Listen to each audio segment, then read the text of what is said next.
जो अधिकारी जितना ज़्यादा एडमिनिस्ट्रेटिव करप्शन करेगा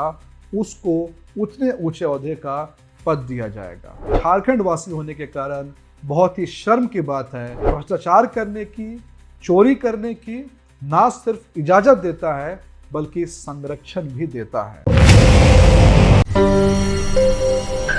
बहुत ही अफसोस की बात है, बहुत ही चिंता की बात है और एक झारखंड वासी होने के कारण बहुत ही शर्म की बात है कि आज पूरे के पूरे देश में फिर से झारखंड सुर्खियों में है। आज पूरे देश में फिर से लोग झारखंड की चर्चा कर रहे हैं। आज पूरे देश में फिर से इस बात की चर्चा हो रही है कि झारखंड एक ऐसा राज्य है जहां पर अभी तक बेसिक सुविधाएं जनता को नहीं मिली। वहां पर फिर से आज एक हाई प्रोफाइल आईएएस ऑफिसर की घोटाले को लेकर के गिरफ्तारी हुई है।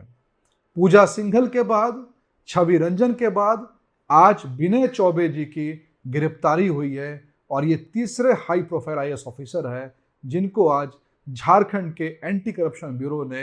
गिरफ्तार कर लिया है। अब सवाल ये उठता है कि झारखंड में लगातार पिछले 5 सालों में आईएएस ऑफिसर्स हो या फिर हाई प्रोफाइल अधिकारियों की गिरफ्तारी क्यों हो रही है। इसका कारण बिल्कुल साफ है और वो कारण है यहाँ का सिस्टम, यहाँ का टॉप का सिस्टम जो ऐसे भ्रष्ट अधिकारियों को भ्रष्टाचार करने की, चोरी करने की ना सिर्फ इजाजत देता है बल्कि संरक्षण भी देता है। मैं आपको उदाहरण देना चाहूंगा। उदाहरण के लिए छवि रंजन को जब रांची का डीसी बनाया गया था तो उसके पहले छवि रंजन पर यह आरोप लगा था कि छवि रंजन ने एक जिले का डीसी रहते हुए वहां पर सागवान के लगभग 50 लाख के पेड़ को बेच दिया। जिस व्यक्ति ने सागवान के पेड़ को बेचने जैसा घिनौना काम किया उस व्यक्ति को रांची राजधानी का डीसी बना करके एक मैसेज दिया गया कि तुम्हारी जितनी ज्यादा चोरी होगी सरकार में इतनी ज्यादा हिस्सेदारी होगी। यानी कि एक पॉलिटिकल मैसेज, एक एडमिनिस्ट्रेटिव मैसेज दे दिया गया कि जो अधिकारी जितना ज्यादा गोरख धंधा करेगा, जो अधिकारी जितना ज्यादा एडमिनिस्ट्रेटिव करप्शन करेगा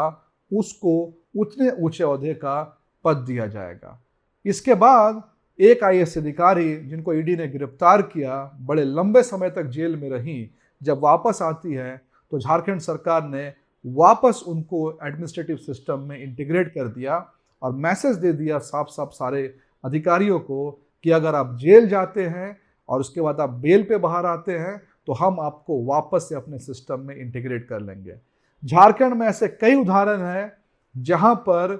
कुछ अधिकारियों को सिर्फ इसीलिए प्रमोशन नहीं दिया गया या पूरे के पूरे बैच को प्रमोशन इसलिए नहीं दिया गया ताकि उन अधिकारियों को मन चाहे जिले पे बना करके रखा जाए और अगर वो प्रमोट हो जाएंगे तो उनसे जिले का कप्तान का पद जो है वो ले जाना पड़ेगा। आईएएस ऑफिसर्स, आईपीएस ऑफिसर्स या फिर सेंट्रल सर्विसेज के ऑफिसर्स बहुत ही टफ एग्जाम को क्वालिफाई करते हैं, इंडिया के हाईएस्ट कॉम्पिटिटिव एग्जामिनेशन को क्वालिफाई करते हैं और ऐसा स्ट्रक्चर हमारे संविधान ने इसलिए बनाया है ताकि ये अधिकारी एक टफ कॉम्पिटिटिव एग्जामिनेशन को पास करे, एक टफ कॉम्पिटिटिव एनवायरनमेंट में ट्रेनिंग ले और उसके बाद राज्य में आकर के समाज की सेवा करे, जनता की सेवा करे और भारत के विकास की गाड़ी को और ज़्यादा आगे बढ़ाए। लेकिन अगर किसी राज्य में स्पॉइल सिस्टम होगा, किसी राज्य में निपोटिज्म होगा, किसी राज्य में फेवरेटिज्म होगा और किसी राज्य की व्यवस्था ऐसी होगी कि जो जितना चोरी करेगा उसको उतना ऊंचा ओहदा दिया जाएगा तो सारे के सारे ब्यूरोक्रेट्स, अधिकारी और खास करके वैसे ऑफिसर्स जो नए नए सिस्टम में आए हैं वो इंस्पायर्ड रहेंगे उन्हीं कामों को करने के लिए जिस काम को करके उन्हें ऊंचे ओहदे पर बैठाया जाएगा। हम मांग करते हैं यहाँ के मुख्यमंत्री जी से कम अभी मुख्यमंत्री जी आप जाग जाइए और झारखंड में जो स्पॉइल सिस्टम पूरी तरह लागू हो चुका है जहाँ पर पोस्टिंग, ट्रांसफर या कोई भी असाइनमेंट कंसिडरेशन पे दिया जा रहा है ना कि मेरिट पे आधार पर दिया जा रहा है, इसको रोका जाए वरना इसका खामियाजा सिर्फ आज की जनता नहीं भुगतेगी, इसका खामियाजा आने वाला भविष्य भुगतेगा। इसके बहुत ज़्यादा दूरगामी परिणाम होंगे जो कि ना सिर्फ झारखंड के लिए घातक होगा बल्कि पूरे के पूरे देश के लिए, भारत के भविष्य के लिए भी घातक होगा। जय हिंद, धन्यवाद।